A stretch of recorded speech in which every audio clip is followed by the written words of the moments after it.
बसु को भेज कर भागा, 4 घर छोड़कर नहलाने वाली कम्मो माई को बुला लाई। कफन भी चौधरी ने भिजवा दिया था। कम्मो माई ने माँ को नहलाया ही नहीं, उसका नाम तक ही बदल दिया। कफन हाथ में पकड़कर कहने लगी, मैयत का कफन तो छोटा है। हाय हाय। भागा ने सर पीट लिया। कफन खैरात का तो था ही, तर्स का मारा भी निकला। गरीबी का मजाक उड़ाता हुआ भागा का दिल गम से आधा हो गया। गरीब ने सारी उम्र लगाकर बेटे को बड़ा किया, घर पालने जोगा किया, मगर बदनसीब को पूरा कफन भी नसीब ना हुआ। इधर गोरकन मट्टी खोद चुका तो सर को बाहर निकाल के बोला, ले देख ले, कब्र ठीक है। बसु ने हैरान होकर गोरकन को देखा। कब्र तो कब्र है, ये कैसे ठीक या ना ठीक हो सकती है। गोरकन हंसकर बोला, देखना ये है कि इसमें तेरी माँ पूरी आ जाएगी या नहीं। अच्छा। बसु ने मासूमियत से सर हिलाया और कब्र में उतरकर अंदाज़ा लगाने लगा। हड्डियों का ढांचा बनी माँ उसके बाजुओं में आ जाती थी। अभी 6 माह पहले ही इत्तफाकन उसे माँ को गोद में उठाकर डिस्पेंसरी ले जाना पड़ा। उस रात माँ पर खांसी का दौरा पड़ा था और वो दिल में इस हादसे के लिए खौफजदा हो रहा था जो उस रोज ना हुआ था, आज हो गया। तब जब उसने माँ को गोद में उठाया था, उसे याद आ रहा था कि माँ किस कदर बेवजन हो चुकी है। ये कब्र तो काफ़ी बड़ी थी, माँ को कैसे पूरी ना आती। बसु ने हाँ में सर हिला दिया। गोरकन बोला, चल फिर माँ को जल्दी से ले आ। उसने एहसान जताया, चौधरी साहब का ऑर्डर ना होता तो रात को मैं कभी काम ना करता।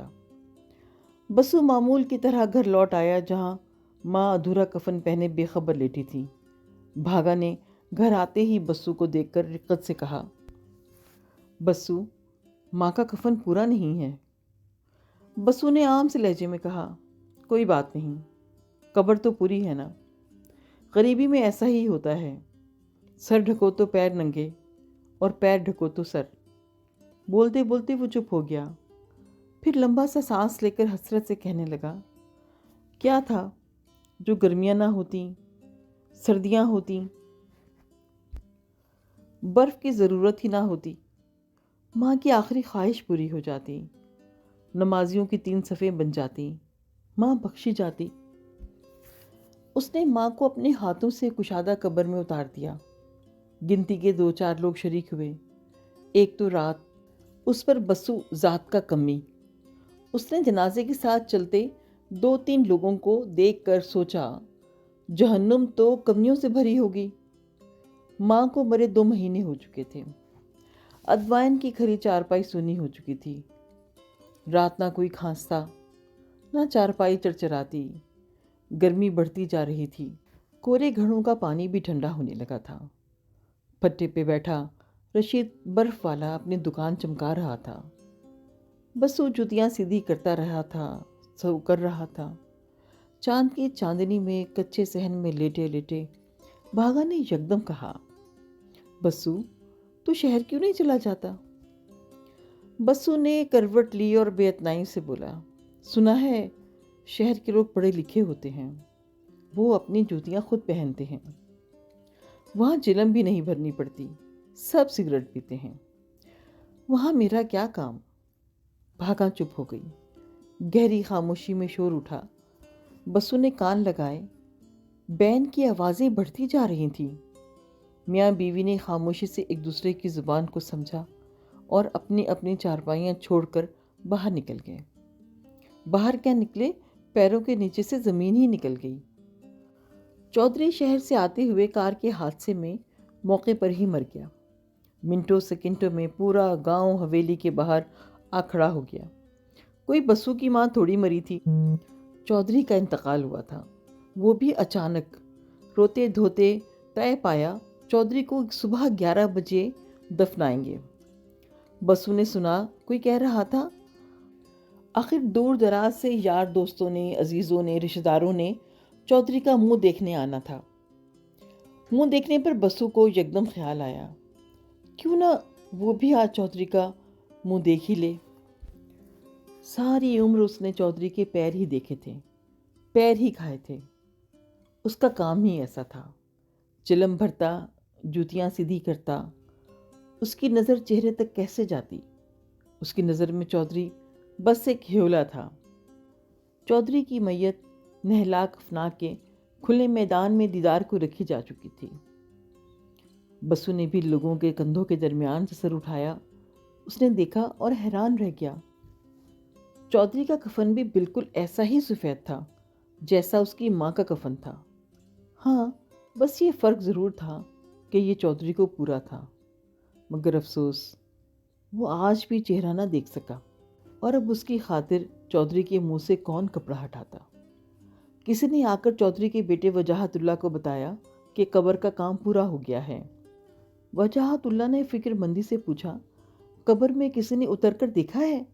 आखिर मेरे अब्बा जी की कब्र है, चौधरी फरासतुल्लाह की, उसे तंग नहीं होना चाहिए। जाने बसु के जी में क्या आई। वो जो सर उठाए इस इंतज़ार में था कि कब कोई मोतबर आए और चौधरी के चेहरे से चादर उतारी जाए और उसकी ख्वाहिश पूरी हो जाए।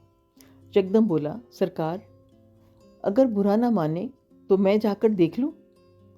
चौधरी के बेटे ने दुखी मुस्कुराहट के साथ कमाल फराखदिली का सबूत दिया और कहा, तेरा हक ज़्यादा है। जितनी तूने अब्बा जी की खिदमत की है, तुझे इसका अजर तो मिलना चाहिए। चल, तो अपना शौक़ पूरा कर ले, जा कब्र में उतर कर देख ले, अब्बा जी की कब्र ठीक है ना? बसु जाने के लिए पलटा तो चौधरी के बेटे ने फिर आवाज़ दी, अच्छी तरह से देखना, अंदर लेट कर। बसु घबरा गया, नीची आवाज़ में बोला, सरकार, ये गुस्ताखी कैसे कर सकता हूँ मैं? जहाँ माई बाप ने लेटना है, मैं वहाँ पहले कैसे लेट जाऊँ? बेवकूफ़ा, अब्बा मर गया है, चौधरी के बेटे ने दुखी आवाज़ में कहा। अब उसे कोई फ़र्क नहीं पड़ता। बसु वाकई बेवकूफ़ था, इसलिए हवन्नकों की तरह सर हिलाकर कब्रिस्तान में आ गया। कब्र में उतरते उतरते उसने मट्टी को हाथ में लेकर महसूस किया। एक बार फिर हैरत से उसकी आंखें खुली की खुली रह गईं।